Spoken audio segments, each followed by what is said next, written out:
Hola amigos, de nuevo en un video que va a tratar sobre la reforma a la salud.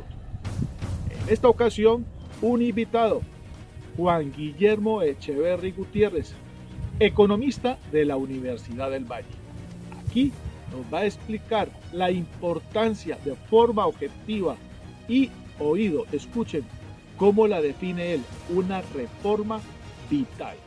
Pues la reforma de la salud tiene una importancia vital, valga la palabra vital, en el sentido de que la ley 100 y la ley que está vigente en este momento de la salud ha sido un rotundo fracaso en el sentido de la atención general de los colombianos. Se habla de la cobertura del 98%, una estadística muy bonita, pero una cosa es la cobertura, otra cosa es la atención. Y la atención, según las mismas estadísticas que tiene la Superintendencia de Salud, no llega al 26%, atención efectiva. Esa es una de las razones por las cuales es importante la reforma de la salud y es pertinente y es de mucha actualidad.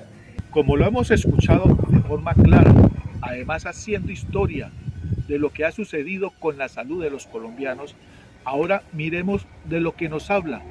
¿Por qué la reforma a la salud la debemos defender? ¿Por qué hay que dignificar la salud de los colombianos? Que no sea un negocio. Otra razón fundamental es dignificar la salud, que no sea un negocio y que sea un derecho. El presidente Petro, el pacto histórico, desde que empezó la campaña electoral, planteó que la salud es un derecho fundamental de los colombianos, de todo el mundo, y no un negocio. Es decir, que nosotros somos pacientes y no clientes, como lo han tenido hasta ahora las EPS. Una de las razones por las cuales también es importante la reforma de salud es porque las EPS se volvieron unos intermediarios y por esa intermediación legalmente cobran 8 billones de pesos al año, sin contar las platas que se pierden por debajo de la mesa, que son varios billones y muchos más. En este momento el déficit del sistema de salud son más de 53 billones de pesos que se han perdido en el tiempo que lleva el proyecto de la ley 100.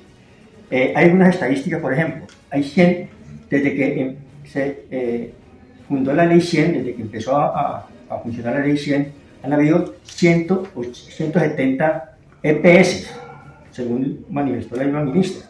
De las 170 EPS, en este momento solamente hay 28, de las cuales 4 están funcionando muy bien, las demás están en proceso de liquidación o de supervisión para un proceso posible de liquidación. ¿Qué significa eso? Eso nomás es un indicador del fracaso de la ley 100. Otro indicador del fracaso de la ley 100 es de que el 35% del sistema judicial colombiano, los jueces colombianos y los magistrados colombianos, a todos los niveles de la rama judicial, tienen que emplear ese tiempo, más de la tercera parte del tiempo, para resolver problemas de la salud, ¿sí? Para resolver tutelas que tienen que resolverlas en un tiempo determinado, y entonces dejan de atender otros casos de laborales, civiles, penales, por atender cuestiones de la salud, que es un derecho, no debía ser peleado en los estados judiciales. Otra estadística que plantea la reforma de la salud y que es muy diciente es el hecho de que el trabajo de los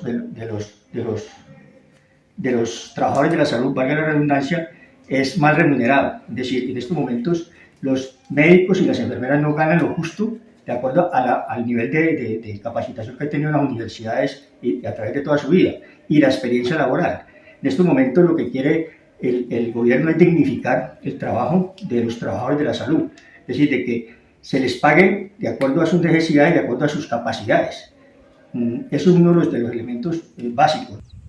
Ahora ya tenemos un panorama más claro y más amplio de lo que se trata la reforma a la salud, tal como nos lo ha explicado aquí nuestro amigo y colaborador Juan Guillermo Echeverry Gutiérrez. Ahora pasemos a hablar de la cobertura, del manejo de la información, eso que tiene que ver con las historias clínicas, cómo se busca centralizar la información para que usted lo atienda en cualquier parte del país. Ahora, la salud no solamente le falta cobertura en las ciudades. Uno de los asuntos más graves que hay es la cobertura en los centros no urbanos, es decir, en la parte rural, en la parte donde está la parte más apartada del país, los llanos orientales, el Chocó, Nariño, el Cauca, las montañas colombianas, allá no llegan los médicos, porque primero que todo no les pagan bien, y segundo porque tampoco hay centros de salud. Entonces lo que pretende la reforma a la reforma de la salud es dotar de a todas estas regiones de centros de salud, pero no solamente de centros de salud en dotación y la construcción, porque se construían centros de salud y se dejan abandonados inclusive a mitad de la obra.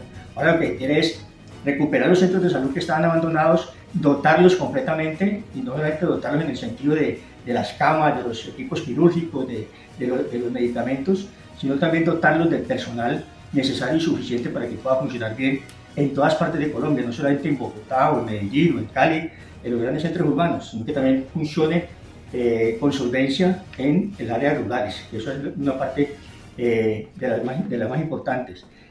Un elemento que aparentemente no es importante, pero que es de vital trascendencia, es el hecho de que las historias clínicas están monopolizadas por cada uno de los centros de salud, de las EPS. Entonces las EPS se apoderan de las historias clínicas y no las trasladan a otras partes. No han querido entre ellos, no se han podido poner de acuerdo, porque no se van a poner de acuerdo nunca, de unificar no solamente la estructura de las historias clínicas, sino una centralización de todas las historias clínicas de todos los colombianos en un solo sistema. Eso es lo que quiere en estos momentos hacer el gobierno. Que eso es muy importante porque no tiene uno que cada vez que cambia una EPS tiene que hacer una nueva historia clínica, que es nada menos que la información básica que tienen que tener los médicos para poder conocer el diagnóstico que tienen que darle a cada paciente, a cada ciudadano. Básicamente esos son los elementos centrales de la reforma a la salud. Bueno amigos, creo que ya con esta información tenemos un panorama más amplio, tenemos más argumentos para el debate y también información para compartir en nuestro estado, en todas las redes sociales, con nuestros amigos, en los grupos.